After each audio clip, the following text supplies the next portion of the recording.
देखिए प्रियंका गांधी की तस्वीर हमें मिलने लगी है, शिमला के जाखू मंदिर में पहुंची हुई है प्रियंका गांधी। और मुझे लग रहा है कि बजरंगबली का इतना जिक्र हो रहा है और जाखू मंदिर इस समय प्रियंका गांधी पहुंची हुई है, तो मनोज जी, बीजेपी पर बजरंग पे मेहरबानी नहीं हुई है और कांग्रेस पर बजरंगबली ने अपना हाथ रख दिया। कम से कम शुरुआती रुझान तो यही कह रहे हैं। शुरुआती रुझान बजरंगबली का ये मंदिर है, जाखू मंदिर। शुरुआती रुझान पे तो यही लग रहा है, लेकिन बजरंगबली हमेशा संकट में काम आते हैं, ये ध्यान रखिएगा। अब संकट आने दीजिए, कहीं कांग्रेस पे या बीजेपी पे किसके काम आएंगे वो तो बाद में पता चलेगा रिजल्ट के बाद। मैं एक बहुत महत्वपूर्ण बात यहाँ पे पॉइंट आउट करना चाहता हूँ। देखिए, प्रियंका गांधी का ध्यान लगाते हुए ये तस्वीर एक इंडिकेशन दे रही है कांग्रेस के बदले हुए परिवेश का। कैसे कांग्रेस जो है अभी तक क्या करती हुई दिखा देती थी। कल मेरे डिबेट में भी डॉक्टर सुधांशु त्रिवेदी ने बात बोली कि कांग्रेस रोजा इफ्तार के लिए जानी जाती थी, कांग्रेस चर्च में देखी हुई जाती थी, लेकिन मंदिर के अंदर प्रियंका ध्यान लगाकर बैठी और उन्होंने इसका मुद्दा भी बनाया था कि हमारी पूजा और अर्चना जो है। ये देखिए जाखू मंदिर के बाहर की तस्वीरें दिख रही है, बड़ी बुजुर्ग महिला के साथ प्रियंका गांधी दिख रही है, आरती करते हुए प्रियंका गांधी दिखाई दे रही है। और जैसा दीपक जिक्र भी कर रहे थे कि पहले तो रोजा इफ्तार पार्टियों में कांग्रेस जाती हुई दिखाई देती थी और अब जो है वो नई जाती नहीं करती हुई दिखाई देती थी और अब जो है वो नई कांग्रेस है जो मंदिर में आरती करती हुई दिखाई देती है, टीका तिलक लगाए हुए ध्यान करती हुई दिखाई देती है। और ये प्रियंका गांधी की तस्वीरें शिमला के जाखू मंदिर से आ रही हैं और बजरंगबली का ये मंदिर है। और बजरंगबली इस बार कर्नाटक के चुनाव में आप भी जानते हैं कि बहुत बड़ा फैक्टर बनकर उभरा है। नरसिम्हा जी हमारे साथ जुड़े हुए हैं, बीजेपी के वरिष्ठ नेता। नरसिम्हा जी, ये जो शुरुआती रुझान है 80 पर आप दिखाई दे रहे हैं और कांग्रेस का आंकड़ा लगातार बढ़ रहा है। कांग्रेस 220 सीटों का जो रुझान है उसमें 122 सीटों के साथ काफी अच्छी बढ़त कांग्रेस से ले रही है। तो क्या आपको लग रहा है कि आप लोगों को ये समझाने में नाकाम रहे कि बजरंगबली और बजरंग दल जो है वो दो अलग अलग चीजें, आपने उनको एक करने की काफी कोशिश की कर्नाटक में? देखिए, ये केवल एक विषय पर मतदाता का निर्णय जनादेश नहीं होता है, वो भी कैंपेन में एक मुद्दा था कि वो हमारे लिए एक आई वुड से एक आस्था का विषय है, कि राजनीतिक का विषय नहीं है, एक विचारधारा का भी नहीं है, एक आस्था का विषय है।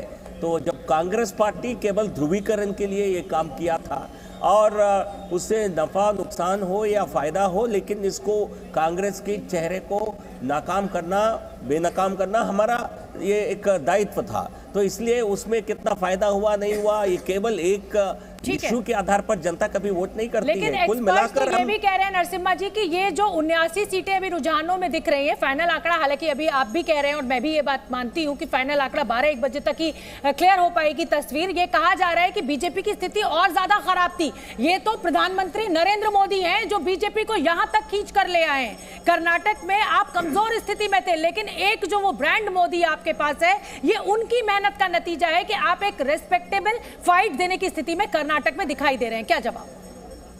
ये वास्तविक है, मैं इसको नकार नहीं सकता। मैं एग्जिट पोल के अनुमान के पहले भी मैंने ये बात कही है और राज्य सरकार ने काम अच्छा किया है।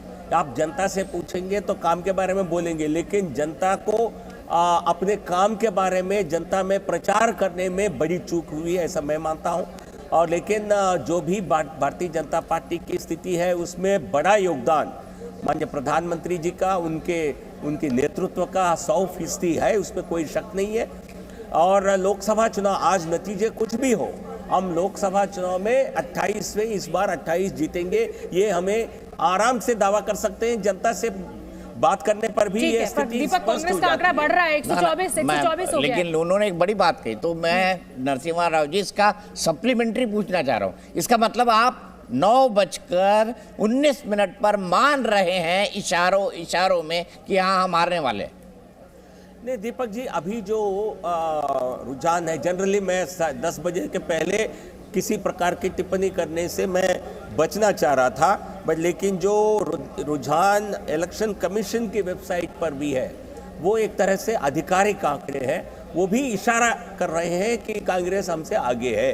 तो इसलिए अंतिम नतीजे का तो हम सबको इंतजार करना ही पड़ेगा, बट लेकिन रुझान एग्जिट पोल की तरह ज्यादा दिख रहा है। तो ये कहने में मुझे कोई संकोच नहीं है। मतलब साफ गोई की दाद देता हूँ नरसिम्हा राव जी कि आप जो है वो मान रहे हैं कि हाँ हम पीछे हैं। जनरली पॉलिटिकल पार्टीज मानती नहीं है बात। बिल्कुल, और इतनी शुरुआत में तो कम से कम नहीं मानती, और बीजेपी जैसी दमखम वाली पार्टी तो कम से कम बिल्कुल नहीं मानती है। मेरा अनुभव तो यही कहता है, जब तक कि फाइनल रुझान और फाइनल नतीजे नहीं आ जाते। लेकिन यहाँ पर ये गौर करने वाली बात है कि कांग्रेस की सीटें रुझानों में जो वोट सीटें हैं वो लगातार बढ़ती जा रही हैं। 128 का आंकड़ा कांग्रेस ने छू लिया है। मनोज जी, आप तो 114 दिखा रहे थे अपने एग्जिट पोल में, 118 दिखा रहे थे मैक्सिमम, 112 से 118 के बीच दिखा रहे थे। ये 124 कांग्रेस रुझानों में दिख रही है। दो बातें कहा था कि कुछ चीजें ऐसी भी हैं, मैंने आपको बताया था कि 132 का आंकड़ा कांग्रेस का आ रहा है, लेकिन कुछ सीटें ऐसी हैं जो मैं उसको अभी देना इसलिए नहीं चाहता हूं कि वहां पे फाइट काफी तगड़ी है। अब वो रिजल्ट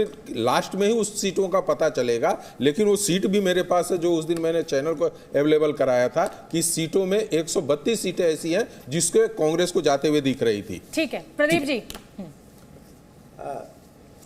देखिए, भाजपा ने पूरा कर्नाटक जो है उसको रिवैम्प अपनी यूनिट को करने का प्रयास किया था।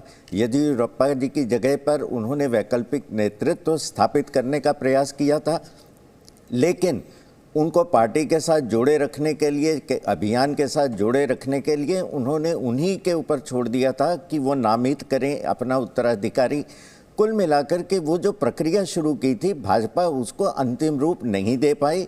समय के ऊपर जो स्टेट यूनिट को टोन अप करने की आवश्यकता थी वो नहीं कर पाई, और उसके बिल्कुल विपरीत कांग्रेस ने अपने दोनों जो बड़े नेता थे राज्य के, उन दोनों के बीच तनाव को कम किया, उनके अंदर एक सामंजस्य स्थापित किया, वही एडवांटेज उनको मिला।